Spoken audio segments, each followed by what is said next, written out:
Hello, नमस्कार साथियों। आज हम चर्चा करेंगे फिजिक्स के कुछ महत्वपूर्ण प्रश्नों पर जो पिछली परीक्षाओं में पूछे गए हैं। देखिए, पहला प्रश्न है, एक नैनोमीटर किसके बराबर होता है। तो एक नैनोमीटर बराबर किसके बराबर होता है? 10⁻⁻6 के, 10⁻⁻9 के, 10⁻⁻12 मीटर के, या 10⁻⁻10 मीटर के। तो एक नैनोमीटर है वो बराबर होता है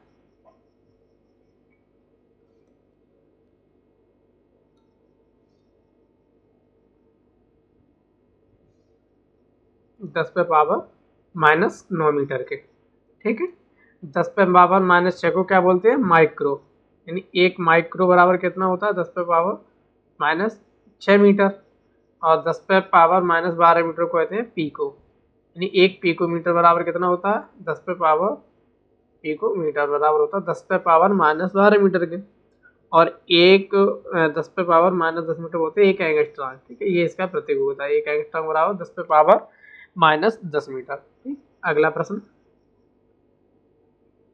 देखते हैं। समुद्र की गहराई प्राय किससे मापी जाती है? फेथोमीटर से, नॉटिकल मील यूनिट से, हाइड्रोमीटर से, या इनमें से कोई? तो समुद्र की गहराई किससे नापते हैं? अगर समुद्री गहराई की बात करें तो फेथोमीटर से। ठीक है, फेथोमीटर से समुद्री गहराई नापते हैं। समुद्री दूरी को किससे मापते हैं? तो नॉटिकल मील में। ठीक है, और गहराई पूछे तो फेथोमीटर से।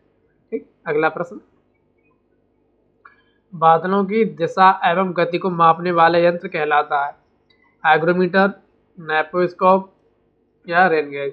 तो बादलों की दिशा एवं गति को किससे मापते हैं?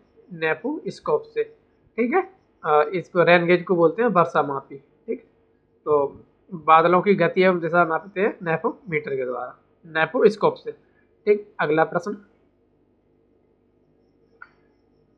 विस्थापन का एसआई मात्रक है? सेंटीमीटर, किलोमीटर, मीटर, या घन मीटर? तो विस्थापन का एसआई मात्रक क्या है? मीटर। Option number 3। अगला प्रश्न, एक अश्व शक्ति बराबर होता है? एक अश्व शक्ति किसके बराबर होता है? 10 पे यानी 744 वाट, 746 वाट, 552 वाट, 72 वाट, या 646 वाट। एक अश्व शक्ति किसके बराबर होता है? 746 वाट के बराबर। Option number 2। अगला प्रश्न, कैंडेला किसका मात्रक है? तो जो कैंडेला होता है वो किसका मात्रक होता है? ज्योति तीव्रता का, दाब का, ताप का, या ज्योति प्रभाव का? कैंडेला ज्योति तीव्रता का मात्रक है। ठीक है, और दाब का मात्रक क्या होता है? पास्कल। ठीक है, दाब का मात्रक पास्कल। ठीक है, और ताप का क्या होता है? केल्विन। ताप का मात्रक केल्विन। ठीक है, अगला प्रश्न, प्रतिरोध की एसआई इकाई क्या है? तो प्रतिरोध की जो एसआई इकाई होती है वो क्या होती है? ओम होती है। ठीक है, प्रतिरोध का एसआई इकाई पूछे क्या? ओम है। अगर ये कूलम किसका मात्रक होता है? तो ये आवेश।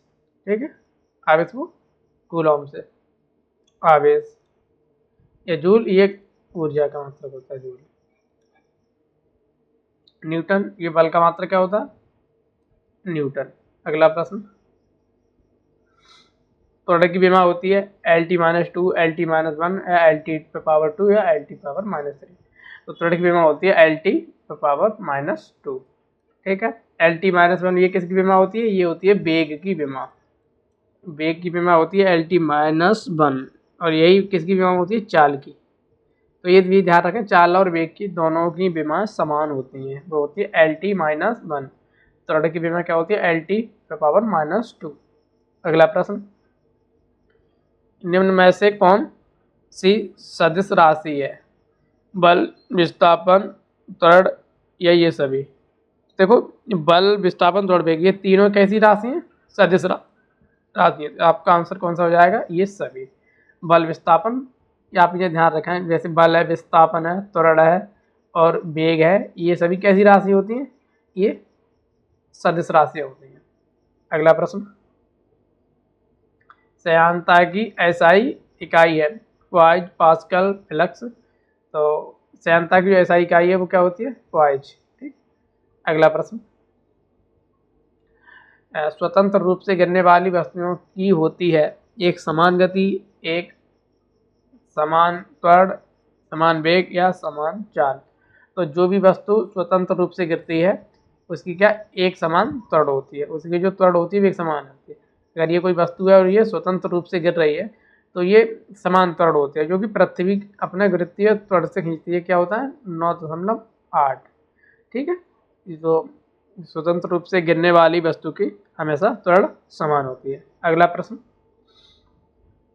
झूला झूल रही लड़की की गति होती है असमान गति, असमान वेग, आवर्ती गति या इनमें से कोई नहीं। तो जो लड़की झूला झूल रही है तो उसकी जो झूले की गति होती है वो कैसी होती है, आवर्ती गति। जैसे अगर ये कोई झूला है, यानी ये कोई झूला है पड़ा हुआ है, तो इस पर अगर कोई बच्ची बैठी हुई है जो झूला झूल रही है, तो जो झूले की गति होती है वो इस तरह की होती है, जिसको बोलते हैं आवर्ती गति। ठीक है, अगला प्रश्न, वॉशिंग मशीन के सिद्धांत पर कार्य करती है अपकेंद्रण पर, अभिकेंद्रण पर, उत्प्लावन बल पर।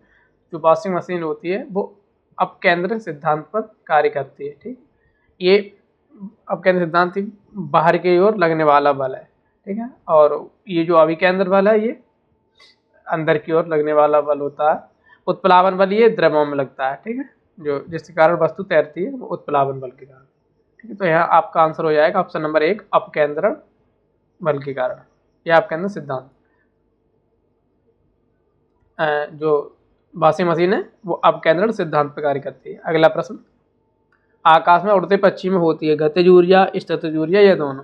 जो भी पक्षी आकाश में उड़ता है, तो जो आकाश में उड़ने वाले पक्षी में देखो ऊंचाई के कारण उसकी स्थितिज ऊर्जा होती है, उसकी गति कारण गतिज। तो आसमान में उड़ते हुए पक्षी का दोनों ही ऊर्जा होती है, गतिज ऊर्जा और स्थितिज ऊर्जा। ठीक है, अगला प्रश्न, निम्न में से कौन सा ऊर्जा का प्राकृतिक स्रोत नहीं है। तो विद्युत, सूर्य, कोयला या लकड़ी। तो देखो ये सूर्य भी है। ठीक है, गलती हो गई।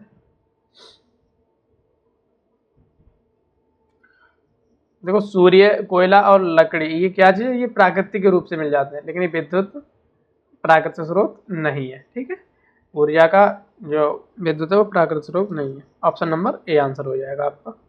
अगला प्रश्न, प्रक्षेप पथ कैसा होता है, परवलयाकार, परवलया, वृत्ताकार, सरल रेखा में या इनमें से कोई नहीं।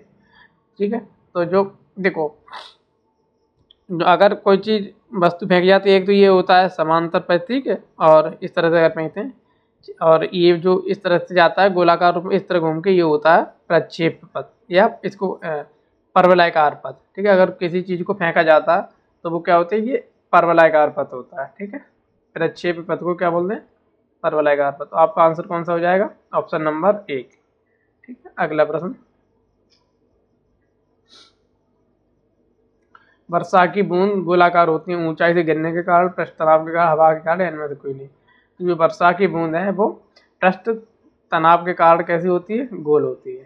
ठीक है, ऑप्शन नंबर 2, यानी जो पृष्ठ तनाव है ये द्रव्यों का गुण है। आपने देखा होगा कि आपसे प्रश्न पूछा जाता है कि अगर आपके यहाँ आसपास मच्छर, पानी भरा हुआ मच्छर लगते हैं, तो आपको उसमें केरोसिन तेल डाल देना चाहिए। इससे क्या होगा कि उसका जो पृष्ठ तनाव होता है वो कम हो जाता है और मच्छर के जो लार्वा होते हैं वो पानी में डूब जाते हैं।